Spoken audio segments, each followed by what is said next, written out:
Era el 16 de julio de 1950. En Río de Janeiro el sol caía como una promesa sobre una ciudad que se vestía de fiesta.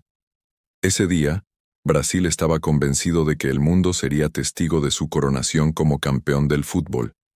El escenario era el recién inaugurado Estadio Maracaná, una mole de cemento capaz de reunir a casi 200.000 personas, el templo que debía ser testigo de la gloria eterna. Desde muy temprano, las calles de Río eran un carnaval adelantado.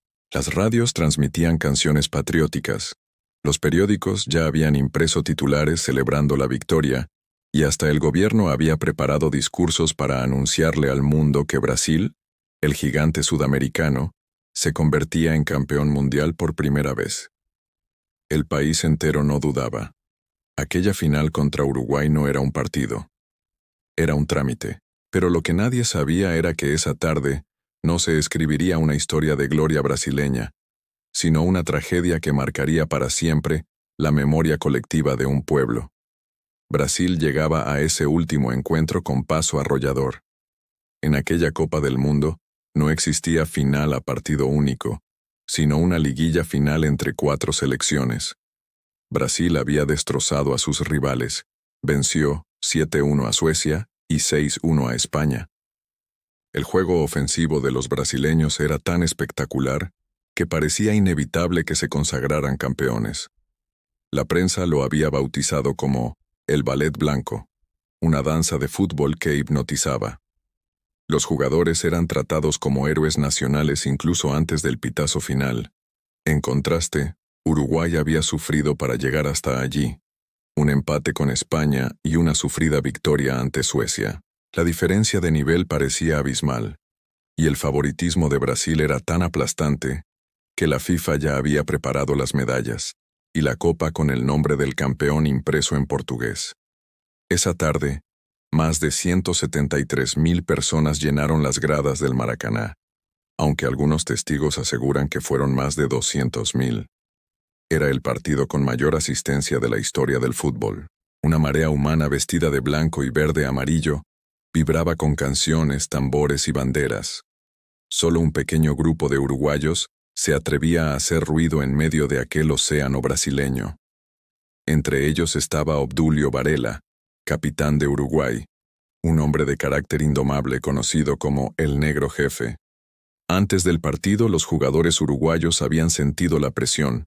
Incluso el presidente de la FIFA les recomendó jugar con dignidad y aceptar la derrota con honor.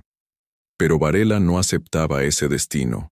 En el vestuario, miró a sus compañeros y les lanzó un mensaje que quedó grabado en la historia. Los de afuera son de palo. El partido se juega adentro, en la cancha. Cuando la pelota empezó a rodar, Brasil se adueñó del juego. Cada toque, cada pase, cada gambeta hacía rugir al Maracaná. Pero Uruguay resistía con valentía. La primera parte terminó sin goles, y aunque la presión era asfixiante, los charrúas mantenían la calma. En el segundo tiempo, llegó lo que todos esperaban. A los 47 minutos, Friaza, delantero brasileño, marcó el primer gol. El estadio explotó en un rugido ensordecedor, como un terremoto humano. Era el comienzo de la fiesta que todos habían anticipado. En ese instante, parecía que la historia seguía el guión escrito. Brasil era campeón. La multitud ya celebraba. Pero Obdulio Varela no se derrumbó. Con rabia y serenidad, tomó el balón, discutió con el árbitro y caminó lentamente hasta el círculo central. Esa demora, ese acto de rebeldía, no era casualidad. Quería enfriar el ambiente, romper el impulso brasileño y devolverle calma a su equipo.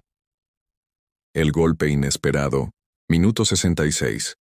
Uruguay atacó por la derecha. Alcides Guilla, un extremo veloz y atrevido, desbordó y lanzó un centro raso que Juan Alberto Schiaffino empujó al arco. Era el empate. El Maracaná se estremeció, pero esta vez no con gritos, sino con un murmullo inquietante. La fiesta brasileña había sufrido su primera grieta. Aún así, un empate favorecía a Brasil. El título seguía en sus manos. El público respiró y volvió a cantar, convencido de que el gol uruguayo había sido solo un accidente. Pero el destino tenía otros planes. Minuto 79. Guilla volvió a tomar la pelota en la banda derecha.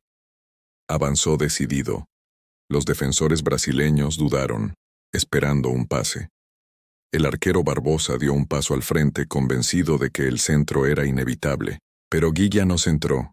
Remató directo al arco, fuerte y bajo. El balón se coló entre el palo y el guardameta. Gol de Uruguay. El Maracaná quedó en silencio. Un silencio que heló la sangre. El silencio de 200.000 almas. Nunca antes un estadio tan lleno había callado de esa manera.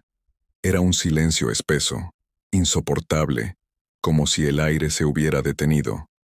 Solo se escuchaban los gritos de los uruguayos abrazándose en la cancha. El marcador estaba 2-1. Faltaban 11 minutos, pero ese silencio ya anunciaba lo inevitable. Brasil, aturdido, intentó reaccionar, pero los nervios lo devoraron. Uruguay defendió con el alma, y cuando el árbitro pitó el final, los jugadores celestes cayeron al suelo llorando de alegría. Uruguay era campeón del mundo. Brasil había perdido en su propio templo, en su propia fiesta. El impacto fue devastador. En los vestuarios muchos jugadores brasileños rompieron en llanto desconsolado. Afuera, la multitud abandonaba el estadio en silencio, como un cortejo fúnebre. No hubo disturbios, no hubo gritos, solo un país entero hundido en la tristeza. El portero Barbosa cargó con la culpa durante décadas. Fue señalado como el villano del maracanazo. Una frase cruel lo acompañó hasta el final de sus días. En Brasil, la pena máxima por un delito son 30 años, pero yo pagué 50 años por un crimen que no cometí. Para Uruguay, en cambio, fue la gloria eterna. Una nación pequeña, con apenas 2 millones de habitantes, había derrotado al gigante. Obdulio Varela fue inmortalizado como símbolo de coraje. Guilla, el hombre del gol, solía decir con ironía: solo 3 personas silenciaron al Maracaná: el Papa, Frank Sinatra y yo. El maracanazo no fue solo un partido de fútbol, fue una lección de humildad, de coraje y de imprevisibilidad.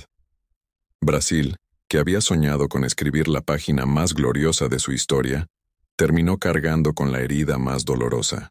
Una herida tan profunda que, 4 años después, cambió incluso el uniforme de su selección. Abandonó el blanco para vestir el amarillo y verde que hoy es símbolo del fútbol brasileño. El 16 de julio de 1950 quedó grabado como el día en que un estadio lloró en silencio.